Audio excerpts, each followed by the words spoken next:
Hi, it's Hillary. If you haven't already, please do me a favor and just hit the subscribe button, and feel free to make any comments below in terms of things you want to see in workouts for you. But today I'm here because I wanted to talk to you about flexibility versus mobility. So a lot of times I get calls from people and they want to be more flexible. They call because they say their hamstrings are tight. They just want to be more flexible. And is that really what we want? Or do we want to be more mobile? There's a difference, right? But there really isn't. Is there? So, flexibility. We're kind of born with the way we are structured and the way we move. And as we go through life, patterns kind of happen, whether it's because we drive a lot or we sit a lot or we carry bags on one side a lot or whatever it is we do for a living.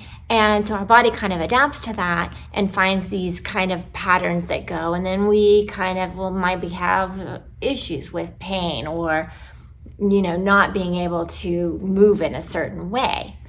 So that's very different than flexibility. So flexibility, for an example, as a kid, like most people, you do sports. And one of them that I did was ballet and gymnastics. And I could never do a split, no matter how much I practiced and stretched, because it just wasn't built for that. So with flexibility, people think of just kind of standing, and you're like, oh, I can't touch my toes. Or I actually had one client that could literally fold her body in half and still said she was tight. So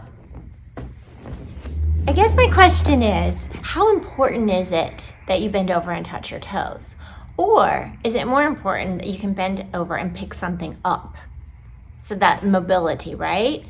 So with Joseph Pilates and the work that he created, it was about finding that full range of motion for you, for the individual.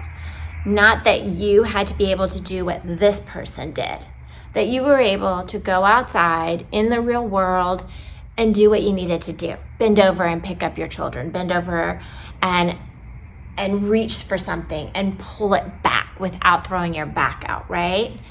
Throwing the purse, throwing the bags in the back, groceries, golf, tennis, whatever, running, so that you were able to have your body move the way it is supposed to move for you, because the movement of A person and B person is going to be completely different, because leg length is different, arm length is different, our mobilities are different, right? So next time when you think about it, think about maybe not being more flexible, but about moving better. How is your range in your shoulders? Are you able to freely have that full range that's right for you? Or with your hips, or with your back, which is much more, because it's all connected, right? But to be able to bend over and reach here doesn't mean that necessarily this needs to be stretched out. It could be coming from so many places. And that's the brilliant thing about Pilates, and what I love about it so much is that you're doing full body movements to be more mobile. And with that comes lengthening of muscles and comes strengthening of muscles and little tiny muscles that maybe you didn't even know you had.